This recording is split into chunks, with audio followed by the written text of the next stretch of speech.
inscrivons-nous massivement sur les listes électorales. Pour mutualiser, il faut que chacun ait quelque chose à faire.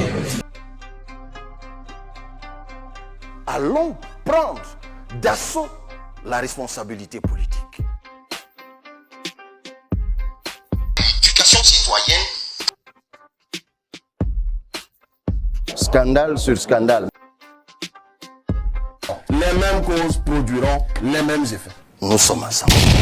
Nous sommes en 2025, les temps changent, la jeunesse se réveille, la jeunesse ose.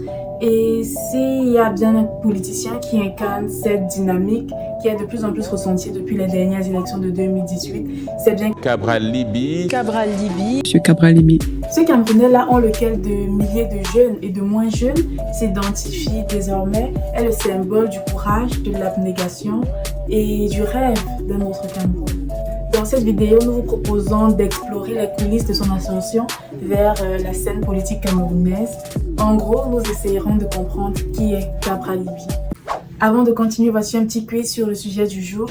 Laquelle de ces affirmations sur Cabral Libby est vraie? A. Il a milité plus jeune pour le RDPC. B. Il débute dans la politique en 2017. C. Il n'a aucun diplôme universitaire. D. Il a déjà fait de la garde à vue pour ses convictions politiques. Vous aurez la réponse en fin de vidéo.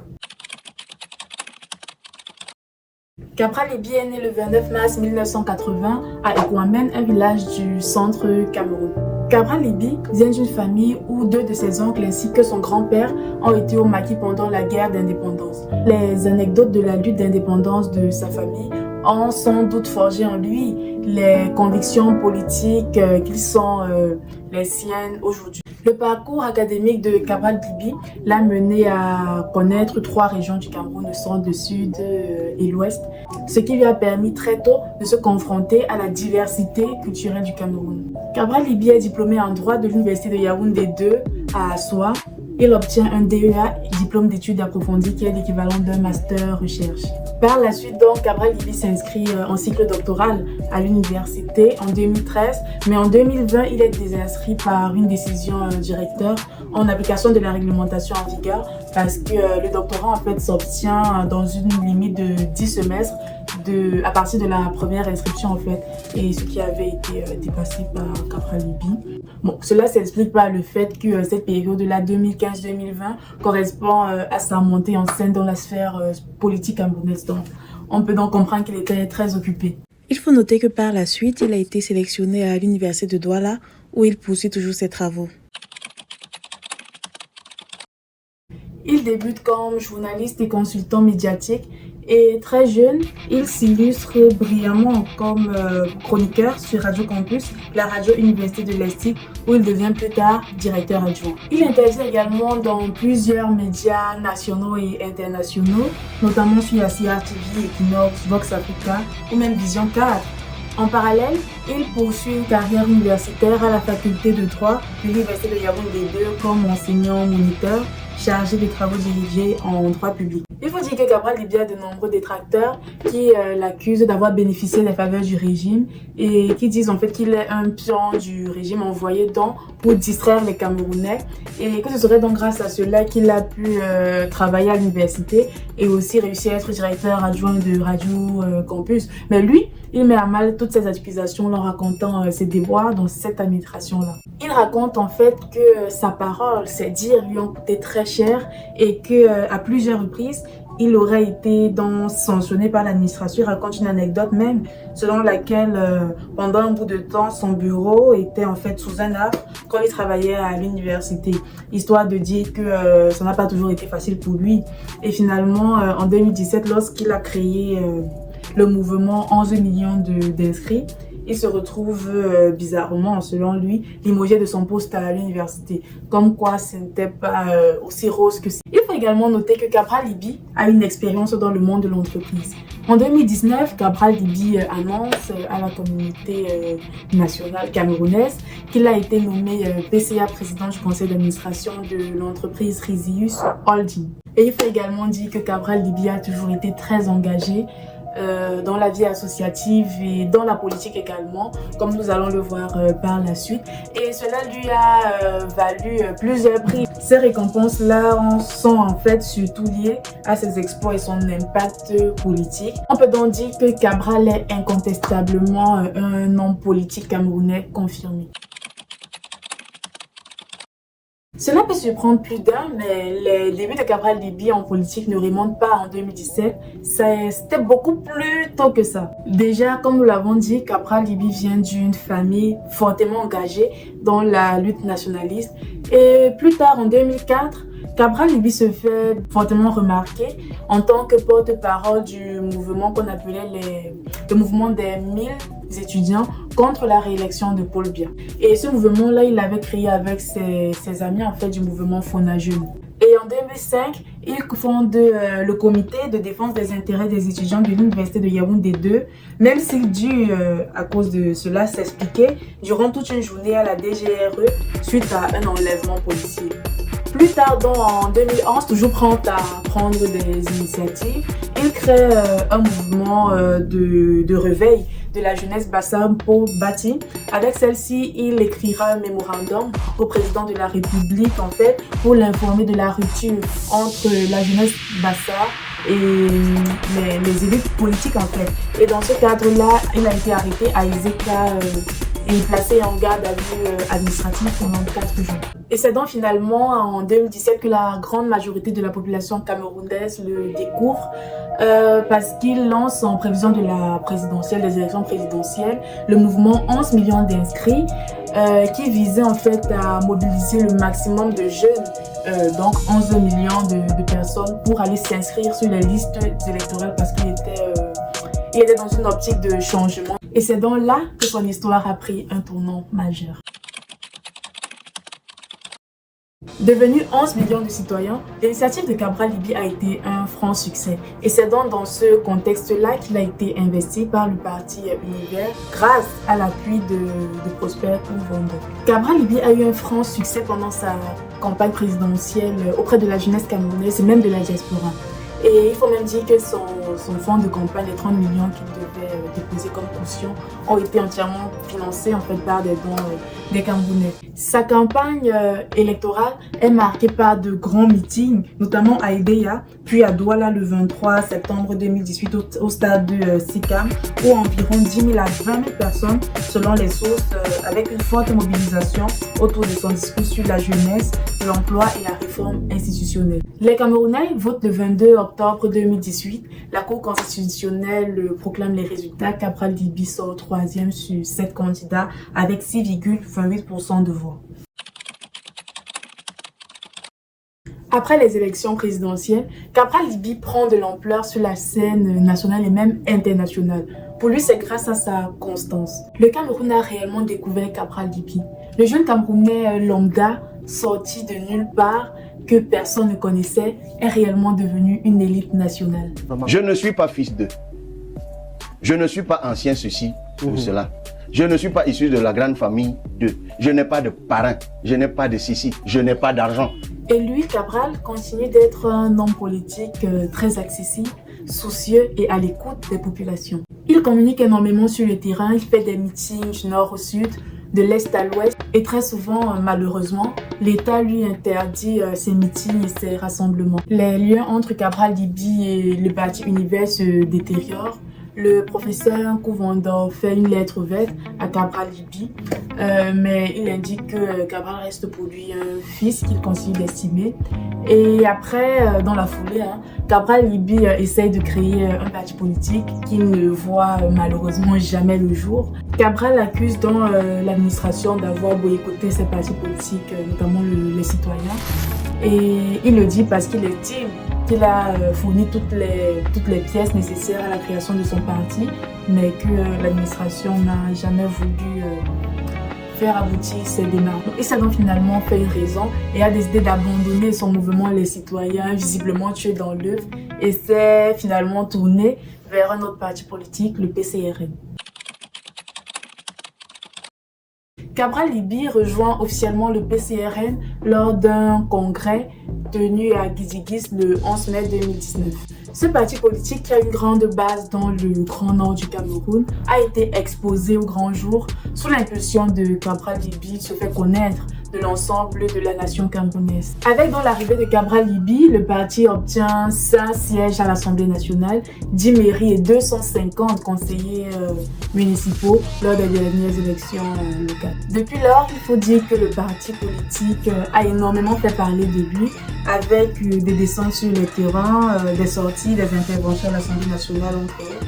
Mais il faut dire que ce n'est pas tous les jours roses de leur côté, avec leurs militants qui sont souvent arrêtés et maltraités par les autorités, des meetings interdits ou même simplement stoppés par l'intervention des forces de sécurité. Mais il y a également eu des conflits en interne qui ont bien fait parler la toile. En effet, l'ancien président du parti, Robert Kona, a contesté l'élection de Cabral Libye à la tête du parti et a donc porté l'affaire en justice.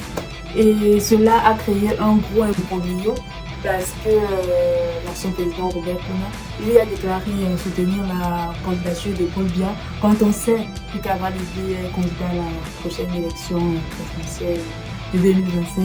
Donc cela a un peu embrouillé tout le monde parce qu'on comprenait que la justice qui a donc finalement donné raison à Cabral Libye.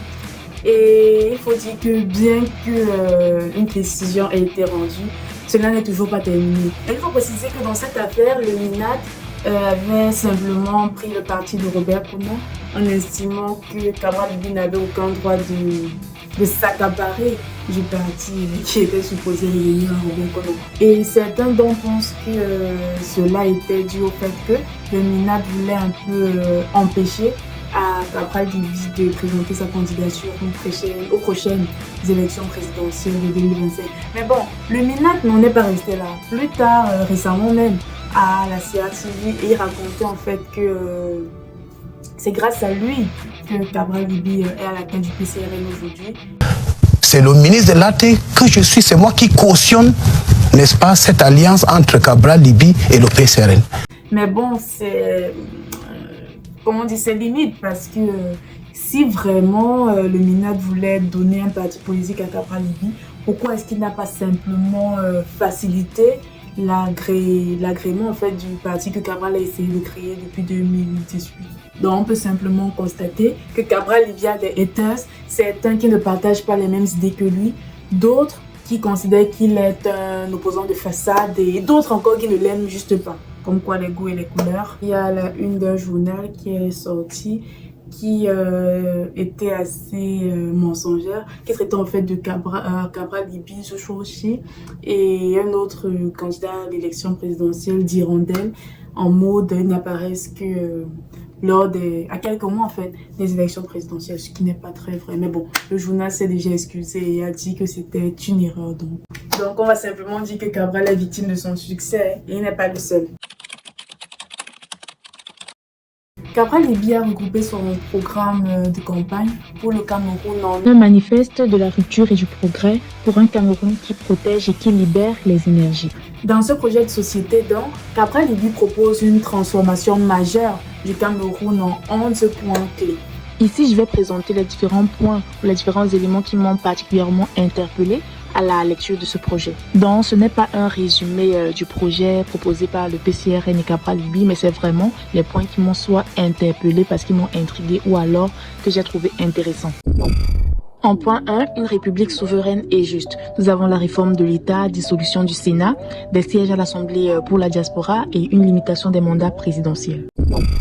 En point 2, nous avons le fédéralisme communautaire. Cabral Libye, en plus des actions ciblées qu'il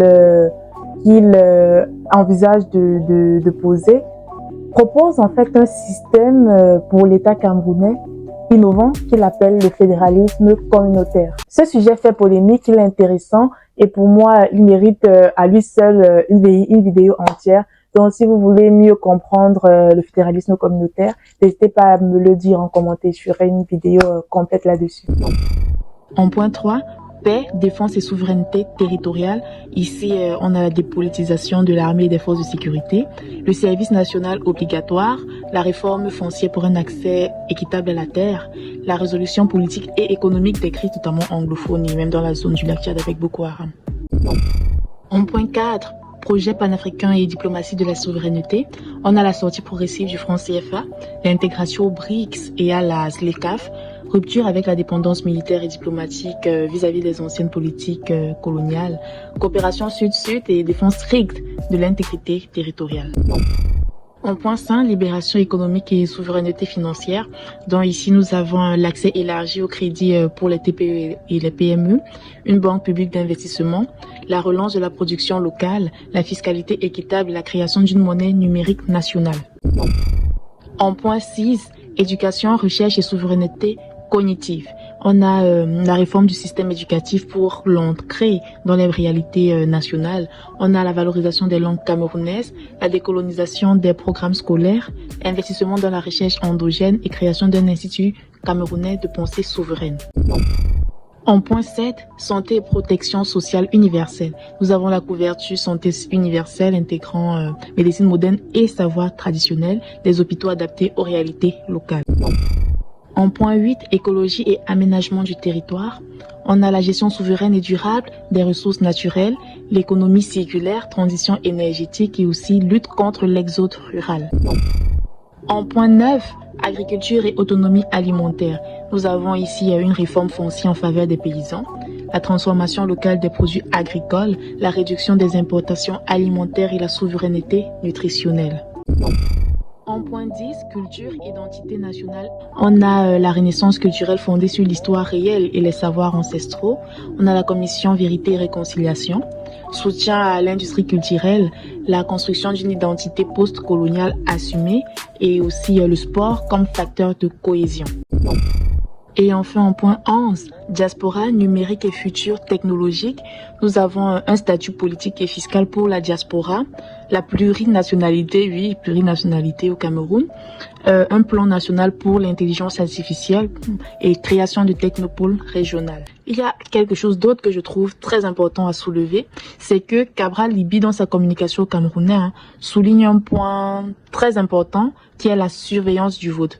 Depuis les dernières élections notamment, il en fait un combat, il appelle tous les Camerounais qui veulent le changement à s'engager dans ce sens-là parce que il dit en fait que il ne s'agit pas seulement de voter ou alors d'appeler les autres à voter, mais il faut réellement surveiller le vote pour être sûr que la décision qui sera proclamée par le Conseil constitutionnel est représentative de la volonté de l'ensemble du peuple camerounais. Bon, je dis ça, je dis rien. Pour ceux qui sont en train de me regarder maintenant, de décider que le 12 octobre 2025, moi, dans mon bureau de vote où je serai assis, il n'y aura pas de fraude. Et je vous assure, il n'y aura pas de fraude. Qu'on l'aime ou qu'on le critique, Cabral Libby incarne une réalité nouvelle, celle d'une jeunesse en quête de changement, de dignité et d'avenir. Il n'est peut-être pas la solution parfaite, mais il représente un espoir, un signal que quelque chose peut bouger. Donc, qu'on partage ses idées ou pas, son influence sur la scène politique camerounaise est aujourd'hui indéniable. À l'approche des prochaines élections d'octobre 2025, une grosse question est ouverte. Quel rôle jouera-t-il dans cette nouvelle page de l'histoire du Cameroun qui s'ouvre bientôt? Bon, le débat est lancé. Le PCRN est ouvert à la mutualisation. Et chaque fois que nous avons été appelés, nous y sommes allés. Pour l'heure, nous sommes au moins sûrs qu'il est candidat du PCRN. Pour ce qui est du petit quiz soumis en début de vidéo, ceux qui ont été attentifs tout au long de la vidéo ont sûrement la bonne réponse. Il s'agit bel et bien de la réponse D. Cabral Libby a déjà fait de la garde à vue pour ses convictions politiques. Merci d'avoir regardé cette vidéo. Si vous l'avez aimée, n'oubliez pas de liker, de vous abonner et de partager autour de vous. Alors, prenez soin de vous, prenez soin de vos proches et à très bientôt pour une nouvelle discussion.